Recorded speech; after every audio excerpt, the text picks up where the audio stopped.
Hello everyone, luluto po tayo ng laswa na ang sahog ay kalabasa, patula, papaya at saka gabi at saka talbos ng malunggay. So yung pinagbalatan po natin, kunin lamang po natin itabi at magagamit po natin yan sa ating compost na kung saan na ilalagay natin dyan, tapos papatungan natin ng lupa upang sa ganun ay magsilbing pataba po sa ating mga pananim na pagdating ng araw maaani po natin mga gulay-gulay po. Karamihan po ng tinatanim ko ngayon ay mga gulay.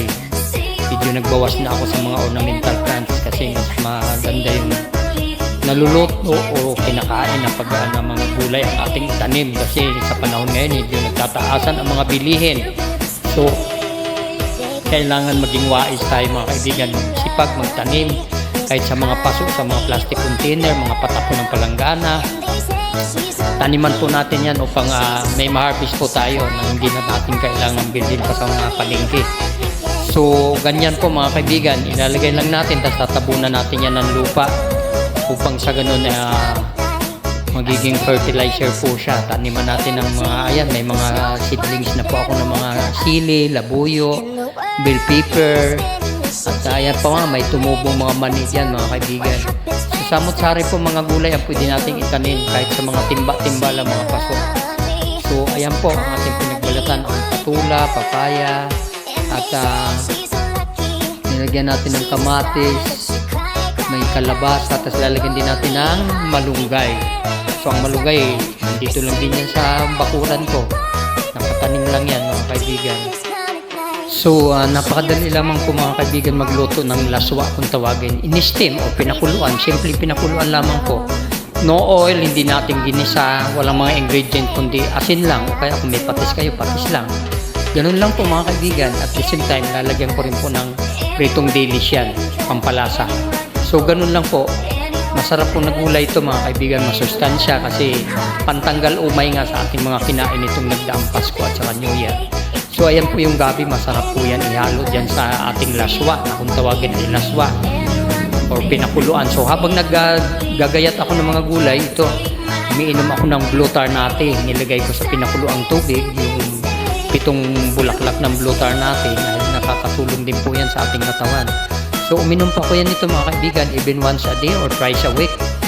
Maganda po ito sa katawan, blue tar natin or pea flower. So ayan po, may tanim po ako sa bakuran at dyan po ako namimitas at ang bunga po niyan at ang dahon pwede rin isawag sa mga gulay mga kaibigan. Napapakinabangan sa tinulang manok, yun ang ginagamit ko, yung dahon niya mga kaibigan.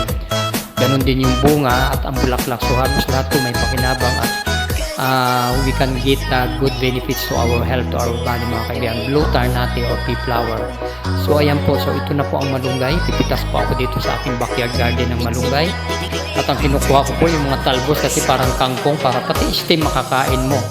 Puputol-putulin mo lang yan at panghuli na ilalagay natin yan sa ating laswa o in-steam na gulay o pinakuluan na gulay na walang sahog, no oil.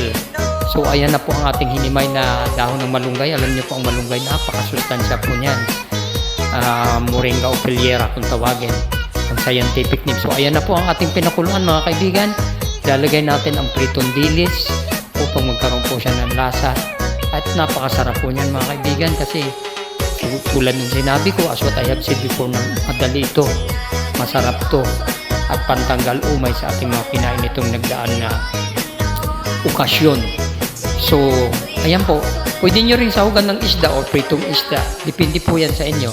So ganun lang po, in-steam lang, pinakuluan. Ang kalabasa hindi ko na po binalatan kasi kapag makinis ang balat at saka malinis, so hugasan lang po yan, kasama na po yung balat sa sahog kasi doon din ang sustansya niyan sa balat ng sibuyas. So ayan na po ang papaya, ang gabi, pinagsama-sama na po natin. Andyan na rin po ang dilis, pati patula po, yun ang pinakahuling na iniligay ko, yung patula. At ang pinakahuli, ito nga pong dahon ng malunggay na kung saan ay napakasustansya po nito, hindi na natin kailangan bilhin. Magtanim ka lamang po nito, napakadali po i-harvest, napakadali alagaan, tusok mo lang, mabubuhay na po yan. Hindi na kailangan alagaan ng maigi, basta mabubuhay siya once na itinusok mo sa lupa ang kanyang sanga. At napakasustansya po niyan, full of vitamin C po niyan mga kaibigan, at para ka na rin uminom ng gatas kapag ikaw ay kumakain ng isang tasang malunggay everyday, at nakakatulong po niyan sa ating katawan, malaki pong naitutulong. Lalo na ngayon, mahal ang bigas. Alam niyo po ang tekniko, kumain ng maraming gulay, kunting kanin kasi hindi ka pa magkaka-diabetes. Medyo bawas-bawas po tayo sa pagkain ng bigas. Please eating of rice to avoid diabetes. So, eat more of vegetable and fruits to save money and to be healthy. Hindi po ba? So, ayan na po. Nilagay na natin ang dahon ng malunggay. That's the last mixture of our laswa or in-steam na gulay. The leaves of malunggay. Yan na po pinakahuli kasi madali po siya maluto. So, kailangan lamang po wag natin ipalata para medyo malutong-lutong at manamis-namis dahil sariwa po ang ating mga gulay, mga kaibigan. At nagpapasalamat ako doon sa nagbigay ng kalabasa, BT Alcalen. Thank you. Shout out. BT, thanks for giving me the kalabasa. Ganon din kay Zen Rojas na nagbigay ng gabi at saka nagbigay ng papaya. At ganon din kay Marilyn Rojas na nagbigay ng dilis. Maraming salamat. Through Ate Franz Rojas from England na nagpadala ng mga dilis na galing Bicol. Maraming salamat sa inyong mga binigay na pagkain. So ayan na po mga kaibigan, ang ating finished product. Napakasarap po niyan mga kaibigan. Talagang tanggal ang umay mo kasi walang mantika po yan. So ayan na po, napakadali. Tara, let's eat. Join me mga kaibigan, kain po tayo. Napakasarap po nito, masustansya at libre lahat po ito. Muli, nagpapasalamat ako doon sa mga nagbigay nito. God bless. Maraming salamat na way pagpalain kayo ng Panginoon. Ate Franz, Marilyn, and Zen Rojas. Thank you, and BT Alcalen. Maraming salamat sa mga nagbigay ng mga gulay na ito na masustansya sa ating kalusugan mga kaibigan. Muli, sinasabi ko, bawas-bawas po tayo sa pagkain ng kanin para ma-avoid natin ang diabetes. Mas kumain tayo ng maraming gulay, mga green leafy vegetable at saka mga prutas. Lulusog pa ang ating katawan, makakatipid pa tayo dahil ang bigas ngayon pataas ng pataas mga kaibigan. So muli, thank you for watching. Thank you sa mga nagsusubscribe. Maraming salamat. At ganun din sa mga nagla-like, nagko-comment. Thank you so much. May the Lord bless us always, especially this 2024. Kailangan maging malusog tayo. Exercise paminsan-minsan mga kaibigan.